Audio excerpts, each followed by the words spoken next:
এই খবরটা শুনে তো মর্নিংটা গুড, বাট পুরো শরীর খারাপ হয়ে গেছে, এমন অবস্থা সিরিয়াসলি। মানে এত বৃষ্টি পড়ছে, আর ভাই আমি আমি একদম পছন্দ করি না বর্ষাকাল।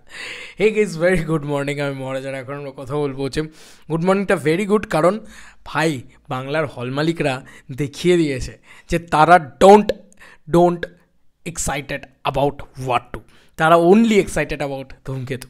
বন্ধুরা, কলকাতার বাইরে বেরিয়ে যে যে হলগুলো রয়েছে তার ভিতরে কিন্তু অন্যতম একটি হল হচ্ছে সঙ্গম মাল্টিপ্লেক্স কল্যাণী।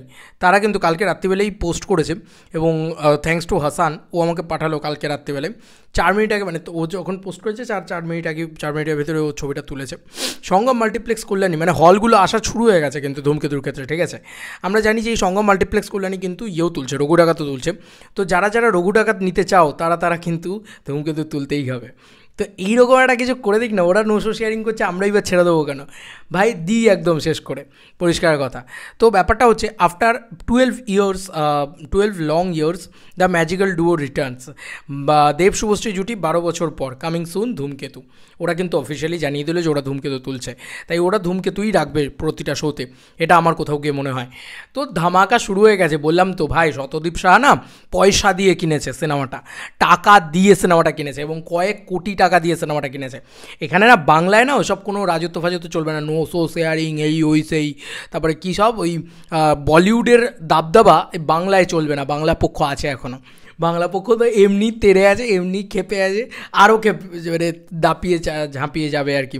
এমনি তারা দেবদাকে খুব সাপোর্ট করে, কেন করে আমি এটুকু বলেই দিয়েছি, আগেও বলেছি যে দেবদা বাংলা ভাষাকে অলওয়েজ রেসপেক্ট করে এসেছে, চিরকাল করে।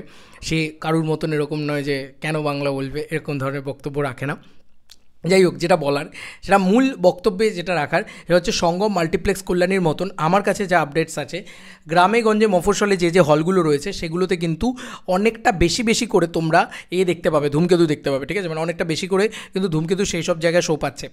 কলকাতার বুকে যেটা হবে সেটা হচ্ছে যে মাল্টিপ্লেক্সে কিন্তু মর্নিং শোতে ধূমকেতু হয়তো থাকবে না, কিন্তু মানে ইভিনিং বা প্রাইম টাইম শোজগুলো কিন্তু ধূমকেতুকে দেওয়া হচ্ছে, এরকমটা আমি এখনও অবধি লেটেস্ট রিপোর্ট অবধি জানতে পেরেছি। যদিও এখনও অবধি মানে এত বড় জায়গায় যায়নি, একটা মানে বিরাট যুদ্ধ চলছে যে কে কত শো নেবে, কীভাবে শো হবে। তবে মর্নিং শো যেগুলো আছে সেগুলো কিন্তু সম্ভবত ওয়ার্ড 2 এর দিকে যাবে। তবে মানে একটা দুটো মর্নিং শো তুমি ধূমকেতুর দিকেও যেতে মানে দেখতে পারবে। তবে যা হবে ওয়ার্ড 2 এর খেলা 3 দিনের, আর ধূমকেতুর খেলা তো 3 মাসের, এইটুকু আমি বারবার বলছি। মানে 3 মাসের পরেও যদি কিছু থেকে থাকে সেটা তো আর কি ব্যবসা করবে ধূমকেতু, ঠিক আছে। তো ধূমকেতুকে আটকাবে কার বাপের সাধ্যি? দেখছো তো একটা গানটা বেরিয়েছে, সেই গানটা সবাই মিলে সেটাকে নিয়ে মানে সোশ্যাল মিডিয়াতে উৎসুক হয়ে যাচ্ছে। তো সবাই আগে ধূমকেতু দেখবে, বাঙালিরা স্পেশালি, বাংলায় আগে ধূমকেতু চলবে, এটুকু আমি তোমাদেরকে বলে দিতে পারি। বাঙালিরা ঝাঁপিয়ে পড়ে ধূমকেতু দেখবে, এটা মিলিয়ে নিও আমার কথা। আর ভাই, এই বাংলায় ওয়ার্ড 2 কিচ্ছু করতে পারবে না। ডাঙ্কি সালারের সাথে দেবদা জিতে গেল, আর তোমার মনে হয় যে এই বাংলায় কেউ কিছু করতে পারবে? শাহরুখ খানের সাথে দেবদা জিতে যায়, যেখানে ওয়ার্ড 2 কোন ছাড়। ঋত্বিক রোশন তো অ্যাকচুয়ালিতে একটা ফ্লপ সুপারস্টার, মানে নাম অ্যাকচুয়ালিতে ফ্লপের পর ফ্লপ দেয়, ঠিক আছে। তাও তাকে সুপারস্টার মানা হয় শুধু তাকে দেখতে সুন্দর বলে। অভিনয় ভালো করেন, নো ডাউট, কিন্তু আমি কখনোই মনে করি না যে শাহরুখ সালমান যে লেভেলের যে স্ট্রেচারের অভিনেতা বা যে স্ট্রেচারের সুপারস্টার, সেই লেভেলের ঋত্বিক রোশন, ঠিক আছে। ছোটো করছি না, কিন্তু আমার পরিষ্কার কথা হচ্ছে আমি ভাই একটাই দিকে তাকিয়ে থাকবো, সেটা হচ্ছে ধূমকেতু অ্যান্ড ধূমকেতু। তো পরিষ্কার কথা হচ্ছে যে ভাই, দেখো সঙ্গম মাল্টিপ্লেক্স তারাও দিয়ে দিয়েছে, এবার একটার পর একটা হল খুলছে।